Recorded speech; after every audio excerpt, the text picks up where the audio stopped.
right, set for Ensk and MiTH.Front mission up north.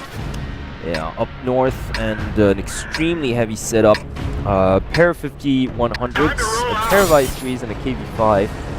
On the other side, it's pretty much a mirrored lined up for UAD to the south, except that yeah, they're not too fond of that box tank, are they? Yeah. So yeah. they went out with. Honestly, I'm not either. I'm not either. It's just it does give you extra hit points, but it's just like a moving target. Yeah. Yeah. It's a moving target. Pretty much. I mean, it's just way too slow for my taste. It does have incredibly, actually ridiculous amounts of hit points. Yeah. It has like almost 1700, like 1700 yeah. something, and it really can take a lot of punishment. Yeah. But then again, it's just, I mean, look at that. It's a box tank. Yeah, pretty much. So there we go. Early on, we can see Front Mission kind of moving over. Actually, you can't see it on your screen, but they are moving more towards the eastern part of the map. Maybe just a railway, but they are moving towards the east, whereas You Are Dead actually going for the city.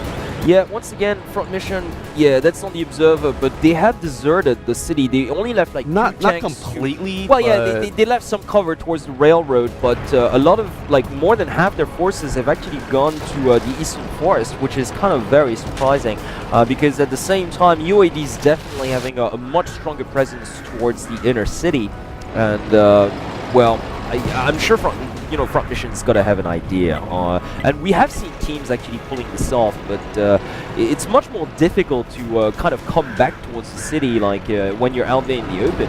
The thing about this push is that a lot of things have to go right for you to actually take and so many things are out of your hands. Exactly, actually, just in terms of timing, in terms of when to push, when to go for the southern base as well. So kind of a risky maneuver, but then again, they are leading.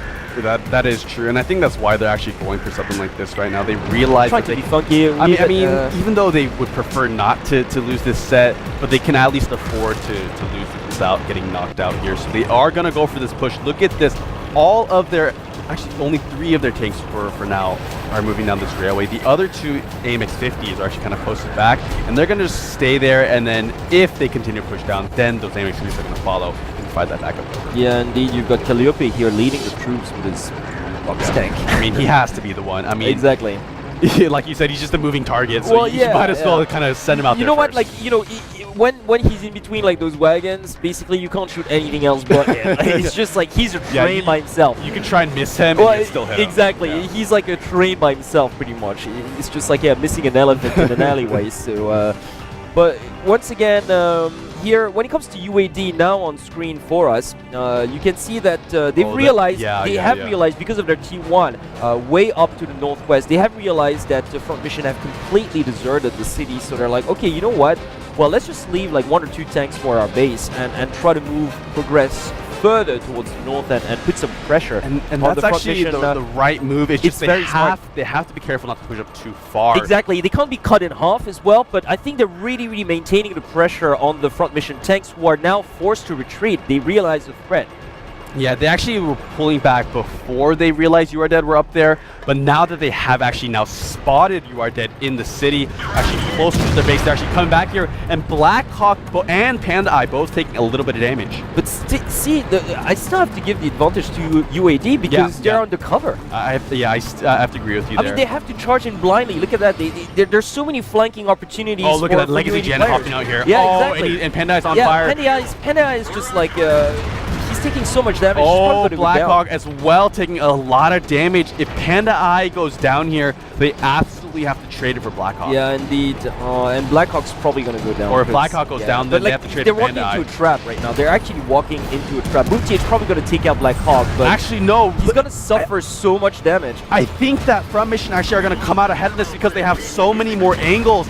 Then You Are Dead. Oh, Boom.th still might go down here. Boom.th actually does go down. It's a carnage, like on both sides. Like, it's just they've lost like an extra tie here. Another tank going down. Yeah, they do tie this up. So although that MX-50 went down as well, so Front Mission not looking too good, if you ask me. Okay, before I miss this another time, the base capture also going down as well this time around. Hey, I was the one supposed to do that.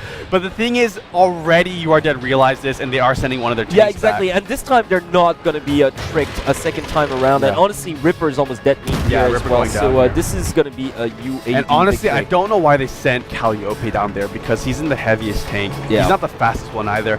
Had they sent, for example, even the IS-3 or the AMX-50, base capture would at least have been at like 90%. Exactly. And then the other members would only have to kind of delay and keep the focus of You Are Dead for just a couple more seconds, and this base capture actually might have been pulled off. Indeed, and look at that, you've got, well, just Numi that's unleashing his autoloader. Himself alone was able to delay the capture long enough, and Calliope, although he can take a lot of hits, well, there's only that much that you can do against 250-100s and an IS-3. Yeah.